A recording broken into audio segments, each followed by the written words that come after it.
welcome to Greg Mortis's Little World of Horror. This is a new Slash from the Stash movie review. I know I just posted one on September 1st. Today's September 2nd, and I'm going to post my second Slash from the Stash. This is a little bit unusual for me. I usually do these a little bit more sporadic, but I did receive some copies of these films from Midnight Releasing, so I want to go ahead and get these reviews out. Due to the fact that the Blood Punch that I just reviewed came out on September 1st via DVD and video on demand, and the one I'm going to talk about today came out yesterday on September 1st as well. And the film I'm going to look at today is called Wasteland, and once again, this is from Midnight Releasing, is distributing it. And so I thought I'd talk about this one as well. Just watched it last night.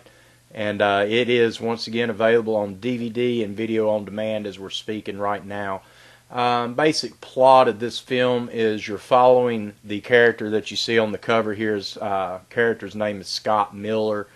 He's played by Shamir Madar-Bacchus, I guess is how you say his name. The whole movie is basically a lot around just this one character. You have another character of George, played by Gavin Harrison, that is basically just a voice that you hear. And then there's some flashbacks in this film of some other characters. But basically what you got is Scott. There's this virus. Basically the zombie apocalypse has took place in London and across the world. And Scott is on a scavenger hunt. He's basically trying to survive. Finding food, water, wherever he can, as well as trying to communicate and find others like him that is still surviving. Thus, he meets the character of George and his wife via CB radio.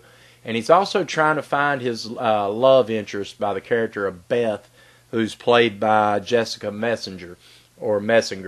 And that's your whole plot, is just a survival.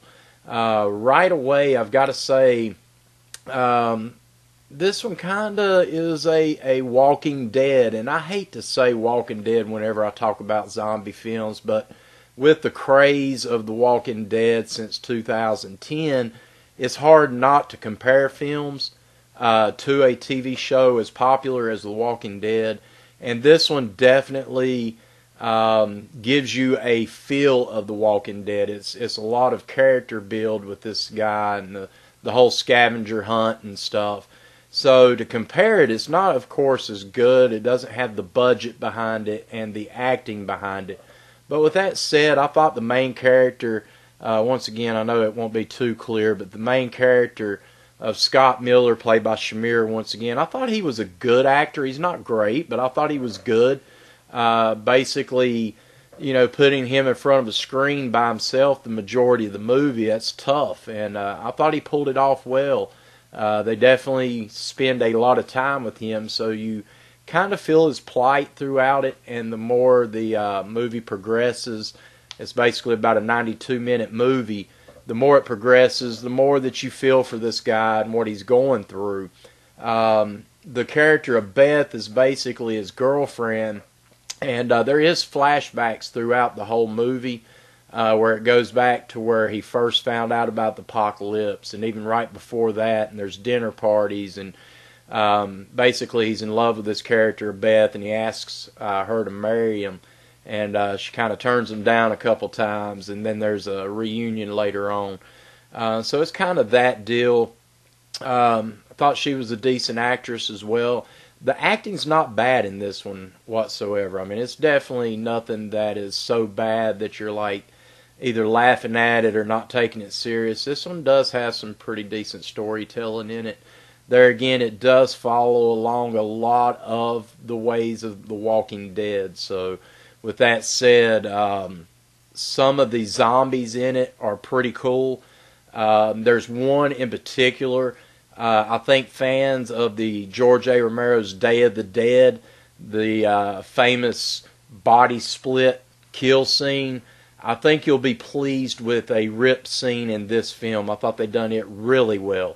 The zombies in this film are very fast. They're not the slow-moving zombies. They're fast-moving zombies, so that kind of gave a creep element to it.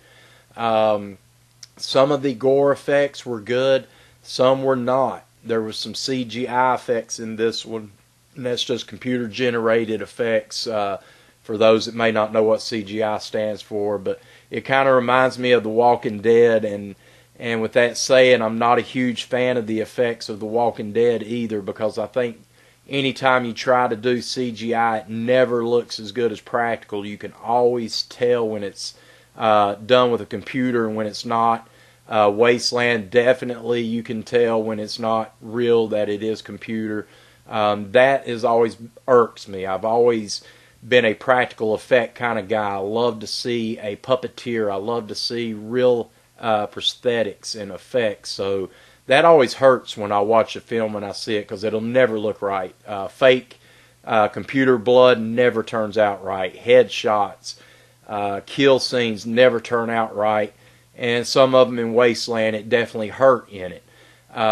So that kind of irks me a little bit. But as far as the feel of the movie, I felt it was decent. It's a little long. I felt a little winded by the end of it, but still with that, there's a couple of new characters added toward the end of the movie that kind of upped the ante a little bit, and then the reunion with Beth and different things. So overall, I thought it was a decent watch. I'm kind of zombied out now since The Walking Dead has been on for 6 seasons now, and the popularity where, for crying out loud, we got cell phone commercials with zombies and car commercials. It's like we're being oversaturated, much like the 80s was the decade of the slashers. Definitely the decade we're in right now is definitely the zombies, and I'm a little bit wore out with it. But with that said, I thought Wasteland was a decent watch. It is filmed mostly in Derby, I believe it's Derby, London, England area. I'm not real familiar with London, but it's definitely in the London area. So you get to see some cool little scenes. He's got a shack that he holds up in. I thought that was pretty well. So overall, I think Wasteland's definitely worth a watch. If you can buy this film, if you're a zombie fan, and you can find it for around $10, definitely pick it up. But if you're kind of a casual zombie watcher, maybe check it out on video on demand first, and then play it from there, whether you want to buy it. It's a decent watch. It's definitely an independent flick, but it's the cinematography and the different things is pretty well done. There's not really a lot of musical score per se in this film, so to say it had this awesome score, I can't say that, because the music really wasn't dominant in it. It's a lot of quietness and just a lot of Scott talking on a CB radio with the character George, and then the flashbacks. But overall, decent watch. Wasteland from Midnight Releasing. It's out right now via DVD and video on demand. Once again, if you're a huge zombie fan, you can get it for about $10. Definitely pick it up. If you're a casual zombie fan, watch it on video on demand and then play it from there. So that's your review.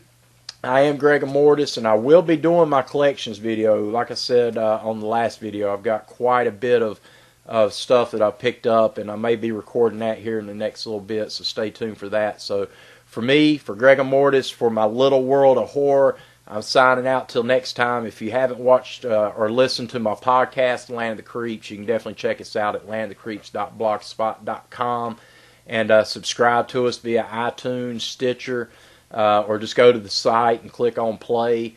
Definitely appreciate that. You can follow me on Facebook, Twitter, all those avenues. Links are down here below. If you like this video, give me a comment. Give me that thumbs up if you liked it. Share it as well.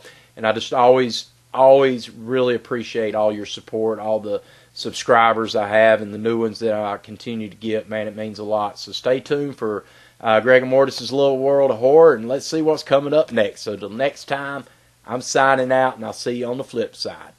Peace!